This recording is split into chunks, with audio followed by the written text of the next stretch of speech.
ngalon di se ka tiɲɛ bɛ tiɲɛ wele la fala ka tiɲɛ dɛmɛ. Tiɲɛ wele la ngalon di se ka tiɲɛ bɛ tiɲɛ wele la fala ka tiɲɛ dɛmɛ. Tiɲɛ wele la ngalon di se ka tiɲɛ bɛ tiɲɛ wele la fala ka tiɲɛ dɛmɛ. Tiɲɛ wele la namara si kolonba o tiɲɛ wele la fala ka tiɲɛ dɛmɛ. Tiɲɛ wele la saraka jugu bɔ mori o tiɲɛ wele la.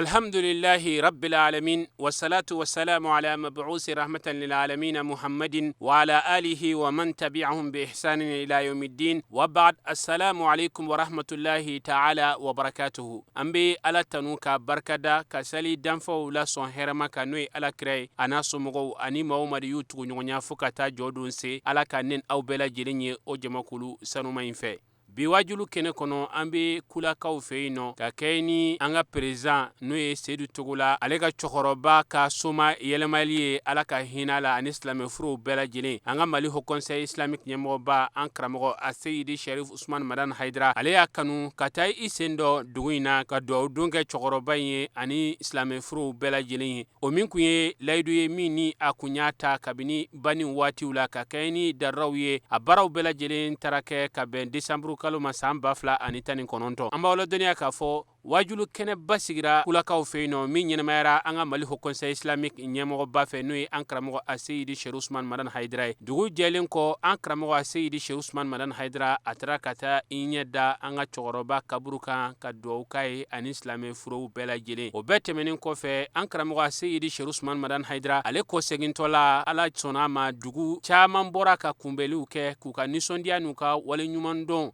kotaka onyesi ama akawulika joni akachesiri mi nabe ko oka jamana nkonnana jamana imbasigili ani foka ben nyuma mi nabe ko osabati jamana deuni nyogonche anselen ko bango kaw feino yemogo we kumbali bake ka ankramo Seydi Sharif Ousmane Madan Haidara kumbe min sorola o kene kono anga je ka anyema daw fe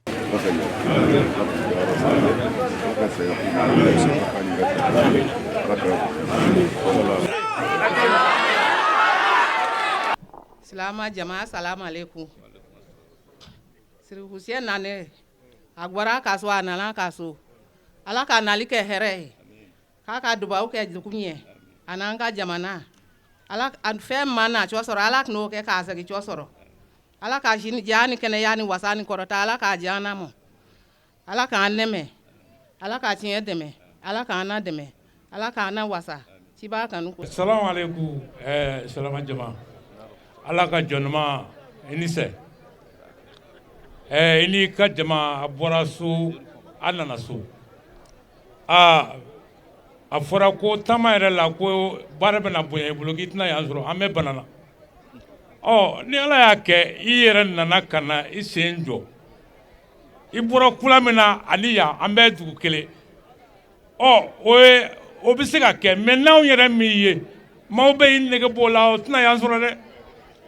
o t'i sɔrɔ o la ni ala ye gɛrɛsɛgɛ k'anw ye bi an b'a ɲini fɛ i ka dugawu kɛ anw ka dugu ye i ka dugawu kɛ an ka komini ye i ka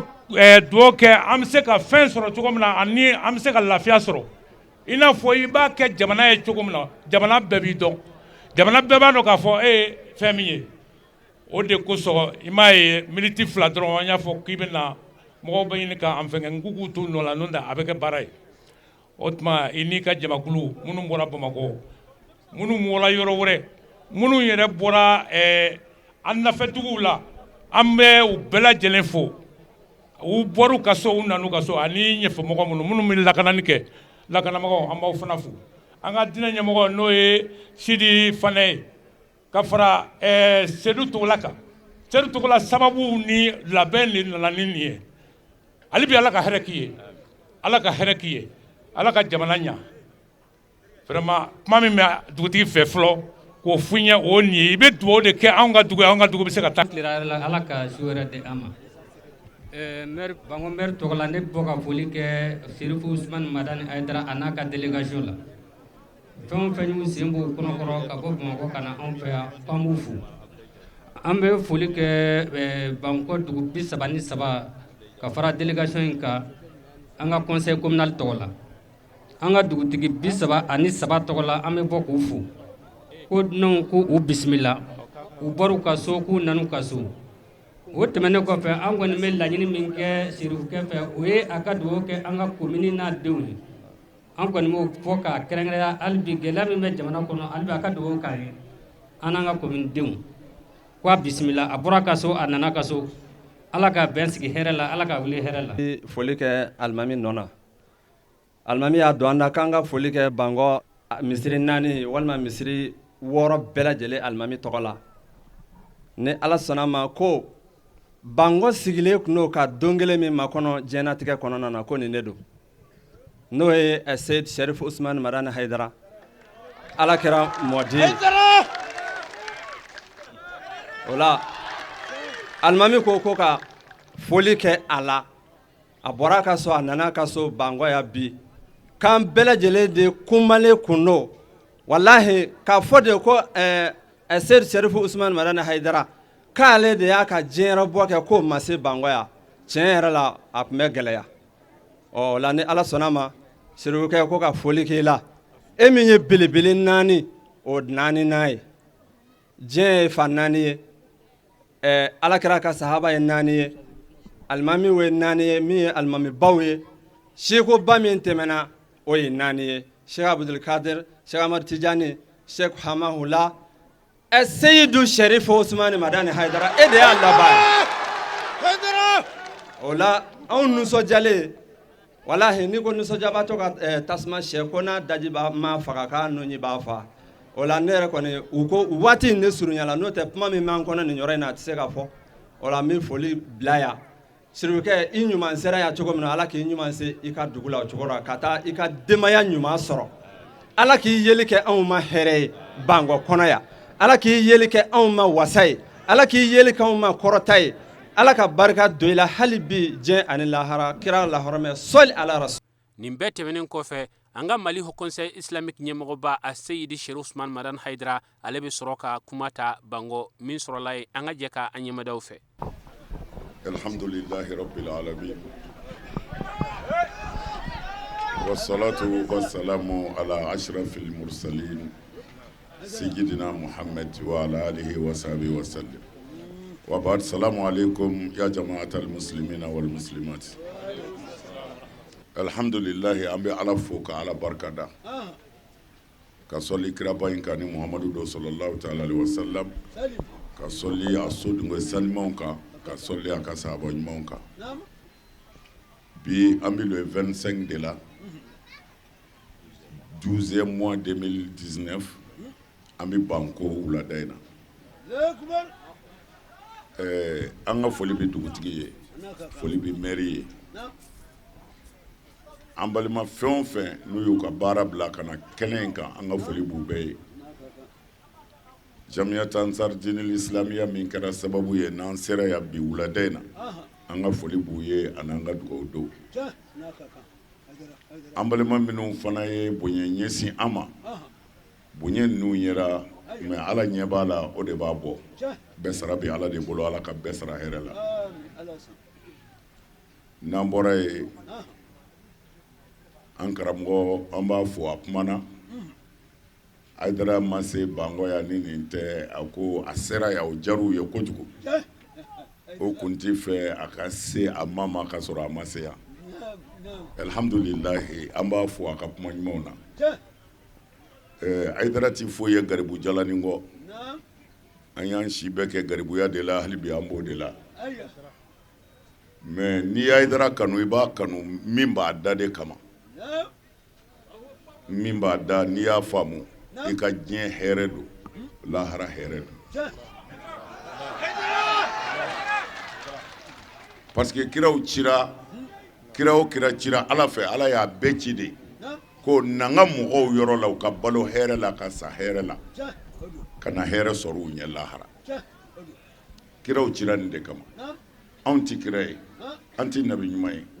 mais an ye ci lasela ye karamɔgɔ o karamɔgɔ ne ko i ye karamɔgɔ i ye alimami ye i bɛ ala ka baara de la n'a jɛngɛn'i bolo e ka janɛmɛ ka jugu hali bolisɔnnaw ta ye n'an dun m'an farati fɛn jɛngɛ kuma mɛnna fila ma fɔ ala fɛ o ala ma foyi fɔ karamɔgɔw ye k'u ka t'o fɔ mɔgɔw ye ko dɔrɔn a ye sira ala ɲɛ a y'a tile nin dɔrɔn de fɔra n'u ye min fara a kan u yɛrɛ ka fara n kan ye nin dama don a ye sira ala ɲɛ a y'a tile a ye walimuso to a tigi bolo a ye wali nafolo to a tigi bolo a ye hasidiya dabila a ye bɛn a ye sinji tugu silamɛya ye nin dama de u ye nin de bɔ a la k'a kɛ bada an ka yɛlɛmɛ misiri kɔnɔ ka taa sigi gundola ko tɛ o selila dama min bɛ yen ni mɔgɔ fagalaw don hakɛ b'o la wa selila dama min bɛ ka walimusow tigɛ hakɛ b'o la wa alors o seli ye mun ye alors fo ka seli kun fɔ selilaw ye gɛlɛya min bɛ yan de tile o ye kɛlɛ hasidiya dabila kɛlɛ ye nin ye mais jɔnni b'an kɛlɛ minnu yɛrɛ k'u kalanna olu de y'a marifatigiw ye mais ala b'an n'u cɛ ni jogo tɛ diɲɛ tɛ se ka jɔ dɛ du o du n'a jogo tiɲɛna o ye du yɛrɛ ta tiɲɛni ye wa dugu bɛɛ ten jango jamana mali bɛ cogo min na bi a y'a lajɛ mɔgɔ minnu si ka jan dɔɔni mɔgɔ maa bɛ san 50 bɔ mɔgɔ maa bɛ san 60 bɔ diɲɛ kuranna de ye ɲɛna bi aha abada denmisɛnw filɛ cogo min na jogo halakilen filɛ cogo min na ni cɛkɔrɔbaw ta kun tiɲɛna tan wallahi denw de du ti jɔ u fɛ nka n tɛ silamɛya ma dɛ hali bamanan kafiriya kun jogo ka ɲi m'a fɔ u bɛ seli u ti sun u bɛ dulɔ min u bɛ fɛn bɛɛ kɛ mais ni cɛkɔrɔba ko a ka dan yɔrɔ min na duden bɛɛ b'a labato ni dugutigi ko min bɛɛ jɛn bɛ n'a ye mais a y'a lajɛ bi a bɛ cogo di diɲɛ yɛlɛmɛna sisan parce que lamɔnikɛlaw dɛsɛra karamɔgɔw kan ka min fɔ olu yɛrɛ dɛsɛra mɔgɔw tor'u yɛrɛ ma komi baganw an filɛ o de la ka taa mana ni tiɲɛ ma fɔ jamana ti jɔ dɛ bangɔkaw an b'aw fo ka segin k'aw fo k'aw wale ɲuman dɔn garibu mana ni ɲɔgɔn kunbɛli ye aw ye garibu jama dɛ ala k'aw sara ala ka hɛrɛ k'aw ye dugu in ala k'a barika dugu in ala k'a kɔrɔta dugu in ala k'a sabati mana n dakurunya 2 de tun b'an bolo ka fɔ bangɔkaw ye ko bayakɛlaw fana bɛ yen minnu k'u bɛ layidu ta layidu ma tunu wa a ye n kan tɛ silamɛya ma an ka silamɛya bɔ yen kɛ jamana bɛɛ n'a sigi k'a dɔn n'o tɛ kɔmɔ tun bɛ bɔ dugu caman na boliba bɛ dugu caman na a fɔ kɔmɔ tun bɛ sɔn tɛ sɔnkan t'a la a fɔ maa bɛ don kɔmɔ na ni birikan tɛ a bɛ layidu ta ka don kɔmɔ na dɛ o tun ye ala ko ye mais kɔmɔ kɔni kɔmɔtuw tigɛra ko misiriw jɔra mais misiriw tigi layidu t'o la i bɛna dɔrɔn Alahu akubaru samalamuna salamu aleykum i bɛ taa jɛnɛba ka so i bɛ kogo ta k'i cun ɲɔgɔn kɔfɛ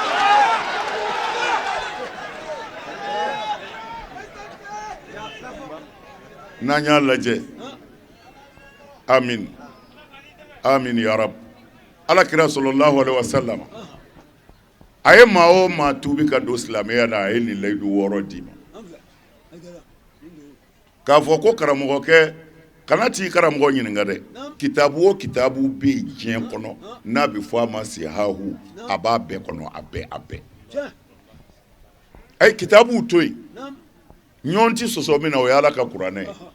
suratu mumtahina ta i ka aya 12 lajɛ ni aya dama min bɛ kuranɛ kɔnɔ layidu hakɛ si t'a la mais karamɔgɔw wulila ko jogo layidu don ko a man kan ka ta fiyewu ko mɔgɔw k'a to yen ka kɛlɛ kɛ ka kuranɛ sɔsɔ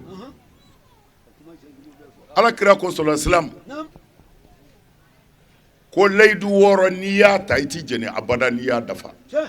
kira ko ten yɔrɔ dɔ la a b'a fɔ n'a ye nin layidu 6 ta n'a y'a dafa ne yɛrɛ muhamadu de bɛ jɔ an ɲɛ lahara k'a ka alijinɛ garanti o gɛlɛyar'u bolo u banna ala ka kuma na ka ban alakira ka kuma na ka u yɛrɛ ka dilalenw ta ko arakan 2 seli kulu ala siɲɛ 11 i ti jeni bilen i bɛ wuyi jurumu de la n ko nin de ye balawu ye walimuso bɛ cɛ bolo k'o ka kulu wala siɲɛ 11 k'a la ko Ala bɛ yafa o ma o b'o bila bilen dabalijugukɛla b'a ka dugu la o bɛ ka mɔgɔ ko ale bɛ mɔgɔw garisɛgɛ halaki ko a bɛ sinamuso dɔ faga ka bɔ a cɛ kɔrɔ o yɛrɛ ɲɛ b'a la ko kulu ye siɲɛ 12 ko Ala bɛ yafa o b'a ka dabalijugukɛ dabila mɔgɔw ti fili nkalon tigɛ k'a ma o a bɛ se ka diya i ye de layidu 6 a fɔlɔ ko i ka layidu di ko i ti fila fara Ala kan ni maa min sɔnna silamɛya ma kaban e mana boli bato ka fara Ala kan i yɛrɛ m'a dɔn i kafiriyara wa ɲɔ ɲininka bɛ nin na a filanan n ti sonyɛli kɛ hali kafiriw ɲininka jeni bɛ so fɛ dɛ hali so t'a yɛrɛ fɛ parce que a b'a dogo a sabanan n ti jɛnɛya kɛ a ye jɛnɛya lajɛ ni karamɔgɔ min ko Ala bɛ yafa dɔ de ta b'a bolo n'a ta b'u bolo a tɛ nin fɔ fiyewu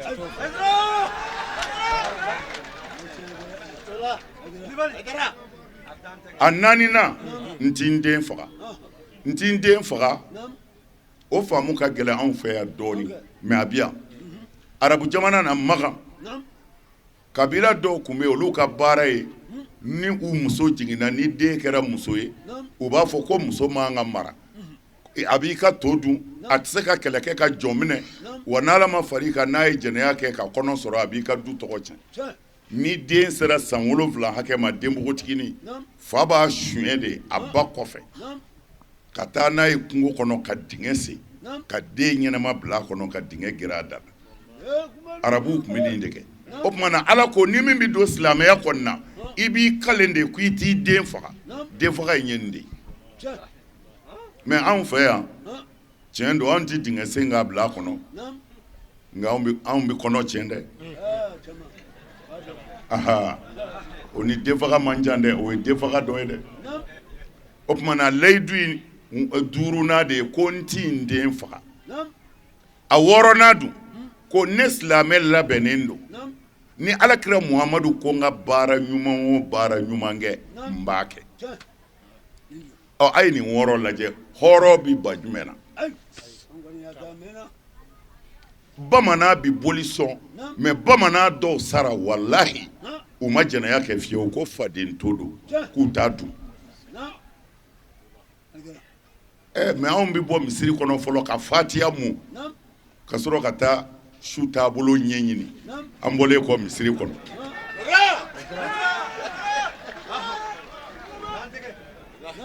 o la ko an balima dɔw k'u bɛ fɛ ka baya kɛ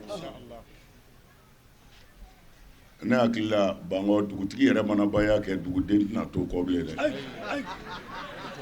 o tuma na n'a daminɛna a bɛ fɔlɔ k'a ka dugutigiw de tɔ minɛ ani maire an tɛ se ka fɛn fɔ olu tɛ o politiki mɔgɔw ye olu ka ko tilennenw a ka ca o tuma na an bɛna baya kɛ a fɔlɔ n ti fila fara Ala kan n ti fila fara Ala kan n ti sonyɛli kɛ n ti jɛnɛya kɛ n ti n den faga n ti namara kɛ n sen kɔrɔ n t'a kɛ n bolo kɔrɔ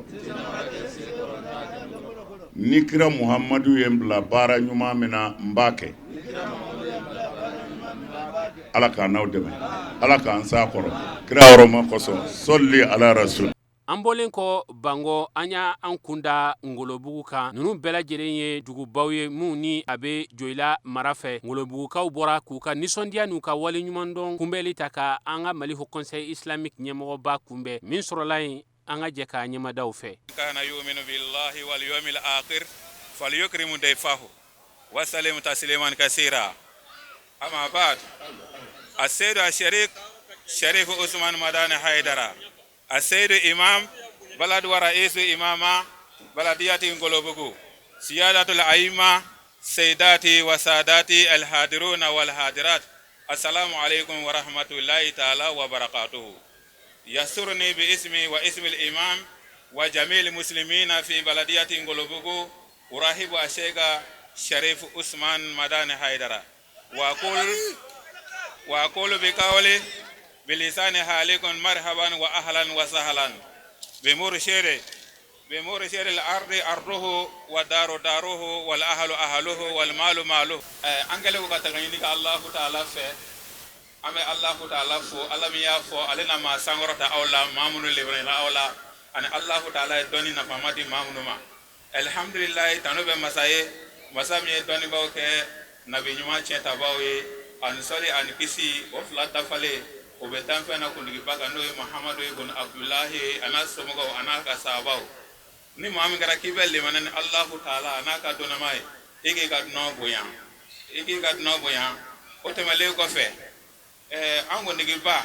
no yanga shekoi no sherifu Usman Madani Haidara anga foli bai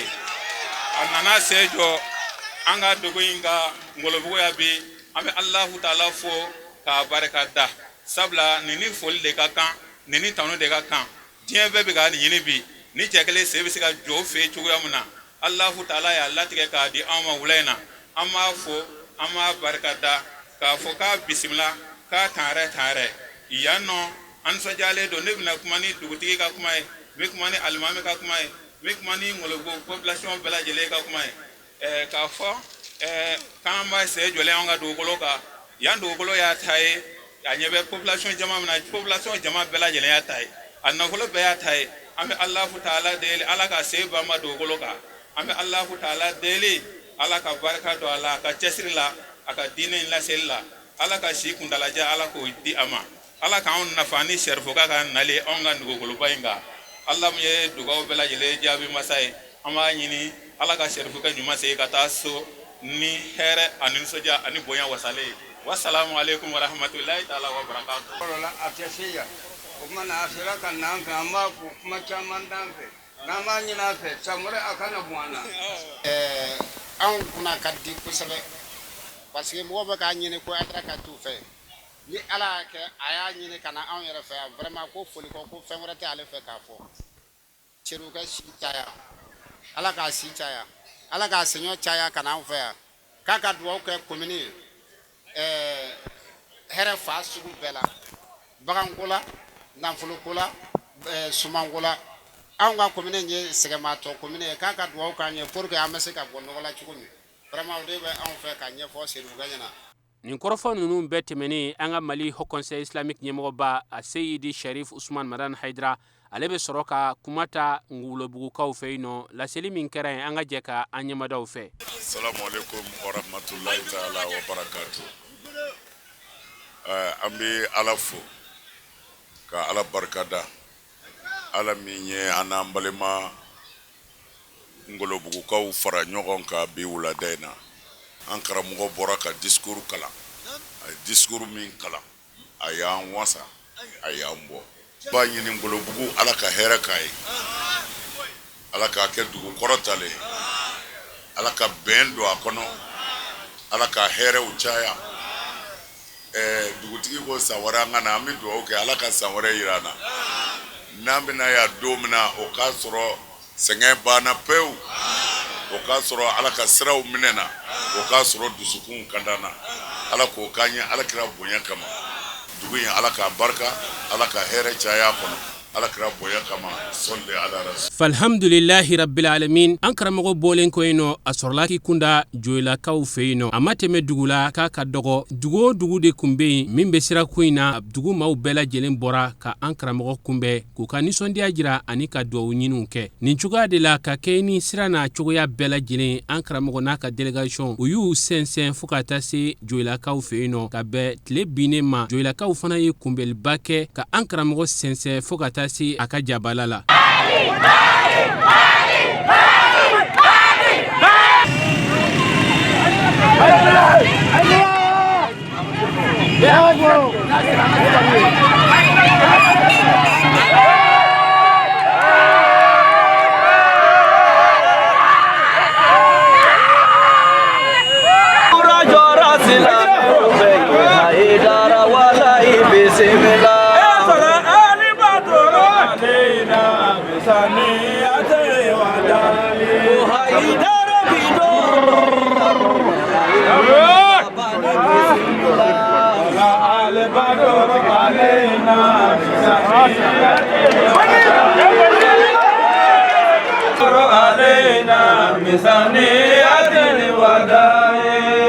an b'a la dɔnniya k'a fɔ surafana tɔw dumuni kɔfɛ wajulu kɛnɛba sigira min labɛnna silamɛya dɛmɛtɔ ansar tɔnden minnu bɛ jolakaw fɛ yen nɔ min ɲɛnɛmayara an karamɔgɔ a seyidi sheikh usman madan haidara fɛ o laseliw aw y'o caman ye sherifila jabarani sanfɛ ka tɛmɛ dugu jɛlen kɔ karamɔgɔ n'a ka delegation sɔrɔla ka wuli k'u kunda bamakɔ nka sirakun na laada de don an karamɔgɔ seyidi sheikh usman madan haidara n'ale ka taama wulila mɔgɔw de bɛ bɔ fan bɛɛ fɛ ka u jɔ sirakun na ka kɔnɔni kɛ walasa ka duwawu ɲini kɛ an y'an sɛnsɛn nin cogoya de la fɔɔ kana se fanakaw fɛ yen nɔ an tara sɔrɔ olu kelen do k'a labɛnba sabati ka kunbɛli kɛ k'a kanu karamɔgɔ ka jɔ u fɛ yen nɔ an jɔra fanakaw fɛ yen nɔ o kɛnɛ kɔnɔ min sɔrɔla yen an ka jɛ ka an ɲɛmadaw fɛ ni maa min bɛ kuma in yɛrɛ jɛ i b'a bɛɛ tiɲɛ modibo y'o gɛrɛ na dɔɔni bani ashimi haidara a tɛ kalo 6 bɔ i y'an bisimila i ka so kɔnɔ Bamako ŋɔni min tun bɛ fana bɛɛ lajɛlen sen la i y'a bɔ Adaman ko hali n'i kun ma sɔn ka jɔ yan ne ka moto ta ka tugu i kɔ ka taa fɔ Bamako ka taa f'i ye ko a barika a ka gɛlɛ don min na e ye balimaya sira bɔ a ka gɛlɛ don min i ye alisilamɛya yira a ka gɛlɛ don min i ye hɔrɔnya yira mun na n'i sera ale ka dugu kɔnɔ ale tɛna ka n'i fo i balimakɛ b'a ka bulon kɔnɔ a y'a ka jelikɛni bila ka na k'a dɔgɔkɛ bila ka na a ka conseiller maa 8 bɛ yan bani ko kana f'i ye k'i bisimila k'i ɲuman bɔra i ka so i ɲuman nari ka so falakaw an ɲɛ t'a la woro min jɛlen bɛ ni diɲɛ woro bɛɛ ye ni nɔrɔ b'a la ka tɛmɛ diɲɛ woro bɛɛ kan bani a ko kana minɛ k'a d'i ma i ŋaniye kɛ nin cogo min na ko ya Rabbi woro in saniya ala k'o fari ka baraka di k'i ni cɛ dɔnkɛlaw tɛmɛni na ko ala k'i sara wa k'i bisimila k'i natɔla fɛn min m'i sɔrɔ i sagitɔlaw ka n'i sɔrɔ. rahmatullahi taala wa barakatuh. Wa alaikum salam wa rahmatullah. An bɛ foli se alisilamɛ bɛɛ lajɛlen ma. Ne tɔgɔ ye Tata Fane. Ne ye conseiller Gɛnka commune mairie la. Bi n ka maire de kun kan ka ye nin kɛnɛ in kan nka a bɛ tagamana segukaw fɛ o kama a ye n bila ka na k'a fɔ an ka na an ka jɛ an ka karamɔgɔ bisimila donc an b'a fɔ karamɔgɔ a n'a ka jamakulu k'u bisimila k'u n'an bi ko yan ye fana ye o kɔfɛ n bɛ foli kɛ sababu la sababu ye jɔn ye Ansar Dine mun na u b'a fɔ ten ko bonya dogoba ye son ye Ansar kan ka foni kɛnɛ in kan sabu an ka commune kɔnɔ an bɛ jɛ baara o baara ma fisabilila baara u b'a kɛ ala de kama u bɛ baara minnu kɛ an b'u ye baara minnu na u bɛ ye ala ta bi kɛ yɔrɔ min na ala kan ka kosuma yɔrɔ min na hinɛ kan ka kɛ yɔrɔ min na fana Ansaru a n'a nɔgɔdu section Ansaru jɔlen do o jɔyɔrɔ la o kɔrɔmasuru dɔ ye mun ye san o san bani Ansar Dine bɛ wuli ka joli di fisabilila ala kama u bɛ joli in di ka adamadenw ni kisi donc ni ko bɛ silamɛya la o y'a belebeleba dɔ ye parce que ɲɛnamaya ye ɲɔgɔn dɛmɛ ye joli tɛ mɔgɔ dɔ la dɔ nana joli di fisabilila donc Ansar Dine b'o kɛ anw ye o kɔfɛ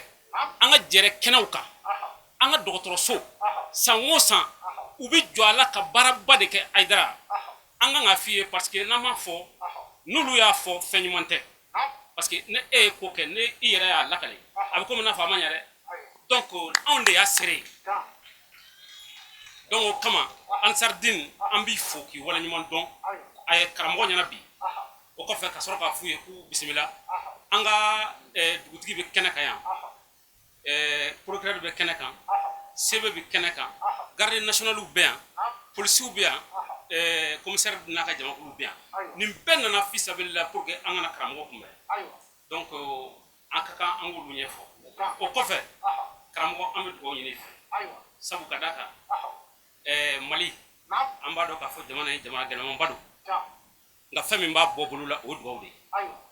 an ye message caman ye karamɔgɔ tɔgɔ la a b'a ci k'a fɔ a ye dugawu kɛ jumaw la walahi karamɔgɔ an t'i sara sɔrɔ parce que jamana in fɛn min b'a kɔnɔ bɛɛ b'a si dɔn donc ni e sera ka wuli ka jɔ ka laɲini kɛ ko ka dugawu kɛ jamana ye walahi an kan k'i fo k'i waleɲuman dɔn donc an b'i fo la dan tɛ foli min na donc ka sɔrɔ ka bɔ kuma na ka fɔ salamu alaikum wa rahmatullahi taala wa barakatuh. Zubilahi mina shaitani rajim. Bismillahir rahmanir rahim. Allahumma salli ala sayidina Muhammadin wa ala ali Muhammadin wa sallim. Bado sisi ko seti ki to barka mai ambe tanga ni ala fe ka bo shitana toroma o ko fe amba ni ala fe ala ka kisini nyama chama akajiri dan fe ko so harama ka fana beto ko la muso beto ko la ambe ka je ka nga fuli kan fara nyogon ka di chema ka sani che tawi ala e chemi keren an tawbe ka kama kele ni ani ala che ala e kama chama di chema ala ya bo chela mi e kama tigi ka bo muso la mi e kama tigi ala ya yere ke kama tigi bari ala ten jama di cheshima ni te kama tigi kalaban ka so horo muso chamana munu bekara kama tigi kala ka deun bola munu kala kama tigi kala ka deme baka chamana muso ma di ama munu ye kama tigi ulambe ala tanuka ala barkada an so njale faru fonine ka fan karamgo ka bismillah ko yane fanai ko anabe kun amma go baka duwala shu aninkli ni ale de an muso an wasalendo hal ni furu gele akira hudu kuwe iba kunu logma yankele ni cheni kuma kai iba kunu logma yankele ni cheni kanwe iba kunu logma yankele wallahi na kuma kasaru mai furu labato demaya musaka demaya mara geleya na kele abuya kon gudu kele an chawba mine logma yankele ni cheni kanuna kuma kai ulamba fu ay jiambo bulola ala kana ka demaya bobulola ala kana jugu bala ala kana jugu sala ala ka san chama dama ala kana ka nyogo chama nugoya aba hedo ben kaya sallallahu muhammadu ambe ala fuka ala wali bandoka ala barkada ni alikaba no fatama kuye korongwe ye kono bi ama fango korobe fanaya ye be nyeje yero ye be jigi an ko sebe yero dina tigi yo sirfiye bora wara tet lela koroko ala ye o chebadi amo shedi sirfi swal madan haydra farana marat tokola chedi muso debser ba koro ka foka bismillah anaka delegation ka mina malikono internationalement mo wasiya yeresiya ka be foka be wali bendo ko yaye fanay ko yaye sirfilay anjigi kay anjigi dalembala fana ana mara alsaru tokola anni alangan nafuro ambaka blalaka alaka dire de fota se jewli bo la lute bolto nin bɛɛ tɛmɛnen kɔfɛ an karamɔgɔ a seyidi sharif usman maran haidara ale bɛ sɔrɔ ka kumata a ye laseli min kɛ kɛnɛ kɔnɔ an ka jɛ k'a ɲɛmadaw fɛ alhamdulillah summa alhamdulillah wassalatu wassalamu ala ashrafil mursalin sayyidina muhammadin wa ala alihi wa ashabihi wa sallim tasliman kaseer ila yawmiddin وبعد السلام عليكم ورحمة الله تعالى وبركاته أسلموا أني سوكدي فانايا nous venons le 26 12e mois 2019 ambi alafo ka barkada ka waliñmando ka solanga kiraba ka Muhammad sallallahu ta'ala alaihi wasallam kanga foli nyesi fana slame bema ani fana kabe ambi almami ufo amanga karamgo ufo ambi dugutigi ufo ambi mer ufo anga sécurité mo haw kata sorasula ka se jaramuma ka se polisuma protection civile anga foli bube gardu anga foli babe o kofe ambi foli kerengere ka nyeshi jam'iyat ansar din al-islami olu minun kara sababu ye ka anse ani sangaina anga foli buye usarabi ala bulu anya fo ambi segaka wi an kumbeli minge fana bi ajaranye uyan kumbe ya kakoro kata nanye doila anye yoro chamange nyogon fe kungo kono katlaka ambonya garibu bonya kana kumbe ni kenenka ni bonya yera nina o bonya bisege islamia dem o bonya bisege islamia dem yo de fo u bɛ fɛn o fɛn kɛ u b'a kɛ garibu de ye anw ma ɲinɛ anw ye burusi kɔnɔ denw de ye an ye sɛnɛkɛla denw de ye an ye an si kɛ garibuya la baara kɛ sarala de la an ye doni ta sara la ka biriki gosi sara la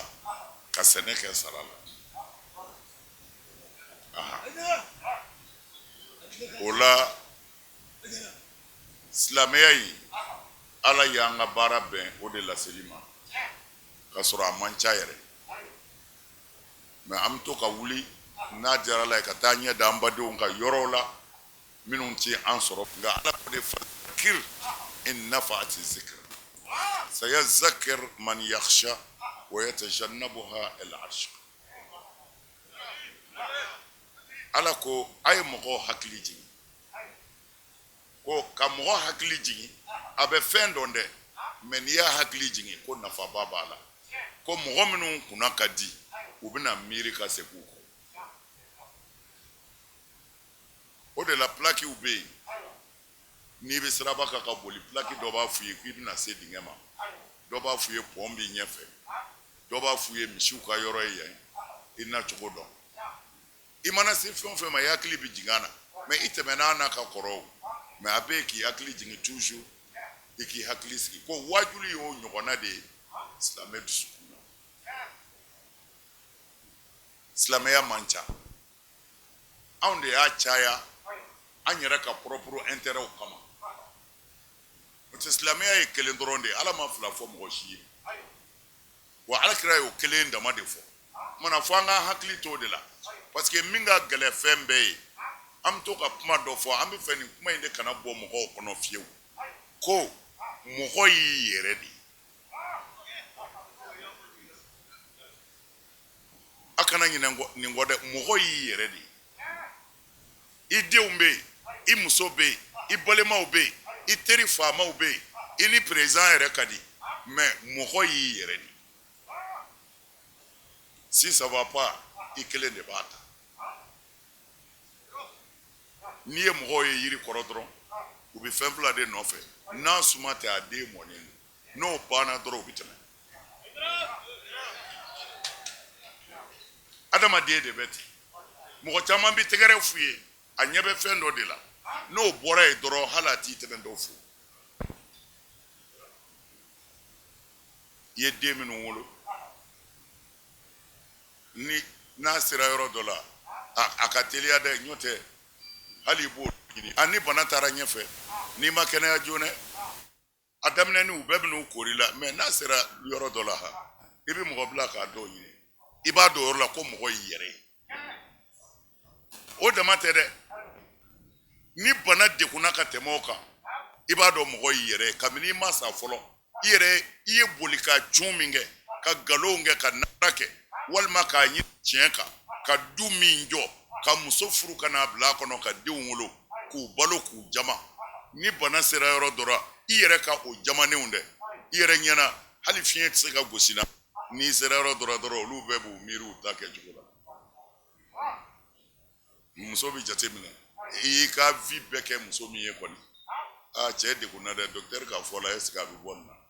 ale bɛ jateminɛ kɛ i dɔgɔkɛ ye adama mina ale ta wa tari karimu don mais o b'a sɔrɔ i ma sa o sɔrɔ ɲɛ nin de fɔ quoi mɔgɔ y'i yɛrɛ de alors n bɛ fɛ ka mun fɔ mɔgɔ y'i yɛrɛ ye i jija i ni setigi ka bɛn kana sɔn k'i nɛgɛ dɛ walahi n'i ye fɛn o fɛn minɛ min tɛ ala ye a bɛɛ bɛ tila i la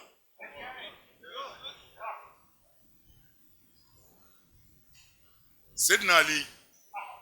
don dɔ la a taara kaburu don la ko a bɛ taa ziyara la kaburu la a taara i jɔ ka su filɛ a ko ani wula kaburu dunkew aw kan bɛ so kibaru ma wa o filɛ nin ye aw musow furu la cɛ wɛrɛ y'u ta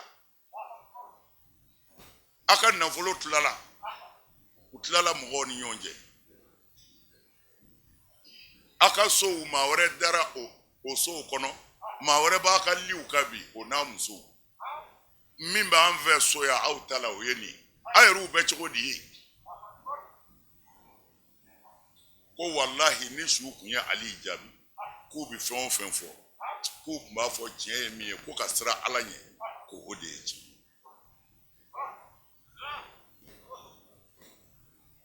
An ka hakili sɔrɔ saya in bɛ kɛ de an bɛ bɔ yan a bɛ k'i n'a fɔ an mana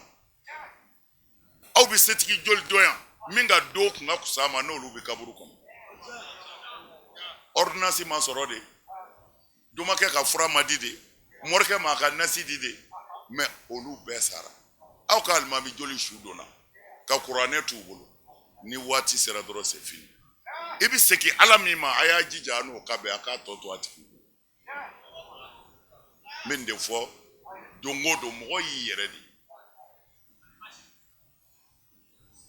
karamɔgɔw ye kuma caya kojugu kuma man ca kuma kelen dɔrɔn de bɛ anw fɛ diinɛ na Alakira de nana n'o ye i fa ko tɛ i karamɔgɔ ko tɛ qul amantu billahi summa istaqim silamɛya banna dɔwɛrɛ tɛ yen t'i ci fɛ i fa mana n'a ye karamɔgɔ mana n'a ye Alakira de nana n'a ye an filɛ diinɛ min na Muhamadu ka diinɛ don sallallahu ta'ala alaihi wasallam kira ka hiji laban don diɲɛ bɛɛ jɛrɛ la k'an bɛɛ da hiji n y'a fɔ aw ɲɛna dɔ nana kira ɲininka ko fɛn fɔ n ye diinɛ na dɛ hali n kana nimisa ko ni kira tun bɛ yan n b'a ɲininka a ye karamɔgɔw ɲininka ko kira ko ci c'est-à-dire a bɛ fɛ k'a fɔ haramu fɔ n ye halala fɔ n ye min bɛ bɛn fɔ n ye min t'i bɛn fɔ n ye muso hakɛ fɔ n ye ni n denw ka hakɛ ye jumɛn ye seli hakɛ ye mun ye sun hakɛ ye mun ye nin bɛɛ bɛ se ka di tile kelen yɔrɔ kelen a kɛra Arafa de bɛɛ y'i labɛn u ɲɛna ko document min bɛna sɛbɛn ko a ti ku ɲɔgɔnmɛ kɔ la a kɛra ko i bɛ fɛ ka diinɛ de faamu hali i kana ni sa ko hali i kun ka ne ɲininka nin na a ko ɔhɔ a ko diinɛ ye kelen qul amantu billahi ko e m'a f'i ye silamɛ wa a ko ɔhɔ ko fastaqim o kumana i tilen sa ko silamɛya banna i tilen a bɛɛ de diinɛ bɛɛ de fɔlen filɛ silamɛya bɛɛ banna n'i ko i dan bɛ Ala la i tilen halas n'i ye faama ye jamana mara tiɲɛ kan n'i ye minisiri ye i bɛ poste min occupé a kɛ tiɲɛ kan n'i ye commerçant ye kana mɔgɔw tromper bascule la kana premier ni deuxième ɲagami n'i ye mori ye dabalijugukɛ dabila sinamuso ni sinamuso a kana ɲɔgɔn dabali a kana nkalon da ɲɔgɔn na cɛw tilen musow ni ɲɔgɔn cɛ musow a kana cɛ janfa ka taa cɛ wɛrɛ fɛ yen amantu billahi summa istaqim n dan bɛ Ala la i tilen diinɛ banna n ye nin bɛɛ de bɔ a la si ka seli dɛ tile ka i ye o y'i sunnen don dɛ a bɛ Ala bato kojugu maa t'a kɔ misiri kɔnɔ u k'a to an ka dɔn maa t'a kɔ misiri kɔnɔ hamamatul masjidi bɛ jahanama kɔnɔ Alakira ka misiri sallallahu alaihi wasallam n'i ye farida kelen seli ye farida 1000 de baraji bi d'i ma c'est-à-dire an ka misiriw kɔnɔ yan n'i ye selifana kelen seli n'a minɛna selifana kelen baraji bi d'i ma mais n'i selila Madinɛ misiri kɔnɔ selifana kelen selifana 1000 de baraji bi d'i ma nin cɛ in kira na wo na misiri kɔnɔ mais kira ka so nɔrɔlen bɛ misiri de la mais kira na wo na misiri kɔnɔ kira bɛna cɛ sɔrɔ yen kira ko e kɔni i cɛsiri la Ala ko in na dɛ e kɔni kɛra ne ka misiri dugani yɛrɛ ye sa o e kɛra misiri dugani ye dugani c'est-à-dire pigeon e kɛra ne ka misiri dugani ye tellement que cɛ ti bɔ misiri kɔnɔ mais a labanna cogo di a kafirila sara a ma seli dabila dɛ mais a sara ka sɔrɔ Ala jugu don Ala kira jugu don hamamatul masjid Ala kira ka misiri dugani bi jahanama kɔnɔ alors mɔgɔw nɛgɛ ten dɔrɔn hayya alal falah hayya alal salam e seli la wa mais min bɛ seli tiɲɛ a y'o fana fɔ mɔgɔw ye seli ye farida de maa o maa ma seli ye kafiri de mɔgɔ ti ɲɔgɔn sama ye maa o maa sara ko i ti seli i bɛ jahanama de kɔnɔ mais seli bɛ minɛ cogo di nafa jumɛn b'a la bɛɛ b'a dɔn fura bɛ mago ɲɛ c'est-à-dire i taara dɔgɔtɔrɔso la ou bien i taara furakɛla dɔ fɛ yen a k'i dɛmɛ k'i ka bana furakɛ bɛɛ b'a dɔn ni Ala sɔnna fura bɛ bana kɛnɛya mais e taara dɔgɔtɔrɔso la e se karledo e ko dɔgɔtɔrɔ ma k'i kɔnɔ bolilen don ayi furakisɛ min d'i ma a bɛ se ka senkari in kɛnɛya ni ma ka kɔnɔja fura d'e ma e se de karilen don olu bɛ ɲɔgɔn ka sira kan wa an ka misiri ko de bɛ ten ko an ka taa seli mana ala kɔri bi daminɛ n'u ko Alahu akbar f'i jaabi tigɛ mais jɔn de bɛ ka nin fɔ min sigi ɲɔgɔn muso b'a bolo jɛnɛya la seli ye mun ye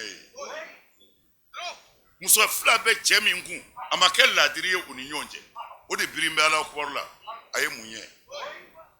mori dabali jugukɛla mɔgɔ fagala o de bɛ misiri kɔnɔ a ye mun ye mais an ka dɔ kɛra nɛgɛnin na sa karamɔgɔw a ye siran ala ɲɛ a ka ala ka tiɲɛ fɔ garisigɛ bɛ ala de bolo planti maa sɔn ala de bɛ mɔgɔ sɔn n bɛ kuma surunya u ye papiyew di an b'an ka procureur fo an bɛ dugawu fana k'a ye ala ka baara ɲɛ a bolo a bɛ baara min na a ka gɛlɛn dɛ mais an bɛ dugawu k'a ye wallahi n'olu jɔra jamana in bɛ lafiya i ɲɛ bɛ Mali la dingɛ o dingɛ kɔnɔ dɛ tiɲɛ de ma kɛ ka baara kɛ n'olu jɔra bi an bɛɛ bɛ lafiya an ka dugawu k'u ye dɛ ala k'a n'u dɛmɛ ala k'u se u ka baara la ala k'a ɲɛ u bolo ala k'a ɲɛ u bolo an ka finitigiw fana fo tenitigiw i mana mɛn an bɛ sunɔgɔ olu de don anw bɔra yan sisan ka taa don i la ka taa fɔ burusi kɔnɔ mais an jigi bɛ ala kan nka an ɲɛ b'olu de la dɛ ربنا اتنا في الدنيا حسنة وفي الآخرة حسنة وقنا عذاب النار اللهم انصرنا وانصرنا واهدنا جميعا إلى صراطك المستقيم لا إله إلا أنت سبحانك إنا كنا من الظالمين صل سبحان ربك رب العزة عما يصفون والسلام على المرسلين والحمد لله رب العالمين an sera ka min sɔrɔ ka lase aw ma an karamɔgɔ Seyidi Sirif Usman Malam Haidara san 2019 décembre kalo la a ye taamanba min kɛ ka taa kulakaw fɛ yen nɔ min sababu ɲuman bɔra an ka président Adama Togo la ale ka cɛkɔrɔba ka soma yɛlɛmali karamɔgɔ y'a kanu ka t'i sen jɔ yen nɔ ka dugawu kɛ ani ka taa bɔɲɔgɔnya kɛ alisilamɛya dɛmɛtɔ ansar tɔnden minnu bɛ yen nɔ o taama in senfɛ kajɔ minnu kɛra olu de kun ye nin ye an b'a ɲini ala fɛ ala ka nin n'a ɲɔgɔnna caman yira an na k'i ni kɛnɛya ala k'o di an karamɔgɔ ma k'aw fo k'aw waleɲuman dɔn aw minnu sɔgɔliman na Sirifila jabarani sanfɛ jamana in kɔnɔ jamana in kɔ kan k'a ɲini ala fɛ ala ka waati wɛrɛ yira an na wassalamu alaikum warahmatullahi ta'ala wa barakatuh.